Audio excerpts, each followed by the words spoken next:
What's going on, guys? This video, I want to talk about how to do these videos, the talk to cameras. This is a reverse angle of what I'm seeing right now, and I want to talk about how this whole setup works, doing the talk to camera deal. The first thing I'm going to bring up is the camera that I use, which is a Sony a7S III. Just kidding, it's a Sony a7 III, but how cool would it have been if it had been an a7 III? Then over here is, I use these lav packs, these lav mics. I would love to be able to have like a big boom mic. That would be the coolest thing ever, like a Rode NTG3 on like a boom stand. But really, it's the whole boom stand thing. As much as I love doing that, and it's really good, it takes a lot of time to set up. It's expensive, and when you're shooting a little bit tighter spaces, it doesn't work, and when you have a roommate to live with, these lavs are just so much better. So that's what I've been using recently. But you can also use a like Rode video mic on top of your camera, which I have a video in the description below that dives into that a little bit further. The other things that I have on my camera here, just so you guys know, is I have this monitor that I always look at. I know you guys hate it and it's super distracting. So what I'll do is I'll actually just zoom it in so I can't see my face, but I'll know like if something's in focus or the camera's still rolling. And then I've been shooting all of my talk to camera stuff recently and just a lot more stuff on a 50 millimeter at a 2.8. That's sort of been what this setup has been. Then on top of all of this stuff, outside of my lav packs, which these are Rode, these are Sennheiser lavs. I got these for like 300 bucks or whatever. It's amazing. And then I've got it attached to this slider, which creates, I think, one of the most dynamic camera setups ever. And this slider was like 300 bucks on Amazon. It wasn't like one of those expensive like $1,000 or $1,200 slider systems. This was like super duper affordable, and I absolutely love it. There'll be a link to it in the description. No, it is not sponsored. Also, I love shooting these on two cameras. Why haven't I done this more often? This is great. I've got a B cam and an A cam, and oh my God, this is great. So next thing we got going on is our lighting setup. So the lighting is, I really love this lantern or China ball light. I think a lot of YouTubers use an Aperture 120D with like the massive light dome that takes up a ton of space, and I use those as well, and I've used them for plenty of interviews.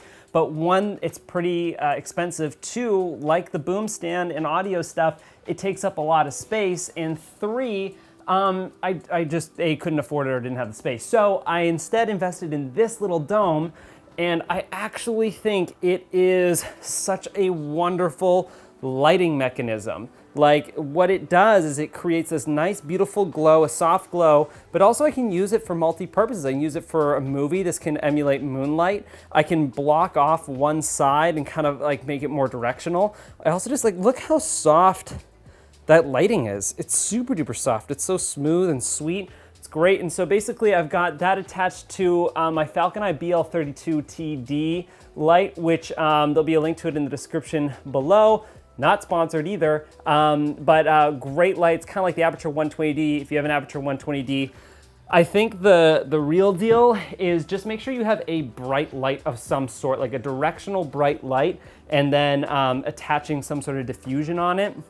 So that's what I kind of use for this whole deal, is just like a really bright light and then this lantern that I attach to the base of it. And it just creates like, I don't know, I think it's a super duper nice soft light. And then up here, as we continue, this goes, connects to a C-stand. If you are a filmmaker and do not have a C-stand, get a C-stand.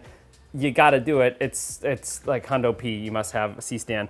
And then as we go down, this is like the pack, the power bank deal for the BL32DD. And then over here, I have a bright light, which is acting as my sort of like key light or hair light or rim light or whatever. This is where also all of our alcohol is here at the cottage. I tried to hide it from the frame to be like, yeah, like we don't partake in alcohol. I think everybody does, but I tried to clean it up for the shot, which I think we'll go into that first after a sec. But this little light here, I think is a great little backup light, kind of thing to add space and whatever. And that kind of goes into my next point about doing these sort of setups. I think that having a nice background is pretty important, and having like a rim light to kind of hit you to break you out from the space looks great, because if you don't have background light, or you don't have something to break yourself up from the background, what ends up happening is you start to bleed into that space and there's not a lot of depth. And for a cheap amount like this, there's this like a little pocket light. Like these pocket lights now are tiny LEDs, they're super cheap, and they do so much good work. So if you're doing these talk to camera videos or shooting an interview for someone, have a light that kind of breaks someone up from the space. And what I have is a secondary backup light that is hiding in plain sight is this window. And so this window actually breaks me up from the background even more so, because it's able to create like just like this little glow around me. So I think as much as these like super expensive, big, you know, main key lights are really valuable, I also think that these sort of trim lights or whatever, rim lights, I don't know what the industry term is, are equally as valuable for these sort of setups. And then I think that's about it. Like, and then the other thing is just like the coloring and choice of wardrobe and background and all that stuff, which I know a lot of us obsess over. We try and think of like, what's the best backdrop for my thing? This is our cottage. This is where we've been like hanging out and chilling, but I really like this background. It's not, I didn't build a YouTube studio, or I didn't spend hours creating the best setup. I just found a background that I thought was simple, bright, and chipper, and I think it works. But I've also filmed over in this corner over here with these lights and set up this whole deal. And mostly, I mean, I think the key trick to doing any of this sort of stuff, wow, that was a cool. But I think the key to all of this setup and getting this whole thing to look the way it does is to really just tell a story with the background. So what I have here is a simple background. There's nothing really going on, but it establishes space. You see the TV over here. You see this blue shelf over here, which I think kind of breaks up the background, and that creates almost like an orange teal effect. You have the blue color palette bouncing off of my skin tones, and it works. Oh, the battery. This is an aftermarket battery that I'm using. So that's kind of in a nutshell, super fast how I do these things. Also, let me know what you think of doing the dual, this thing. I don't know. I think it's fun. It's a good time. I'm enjoying doing it. So whatever.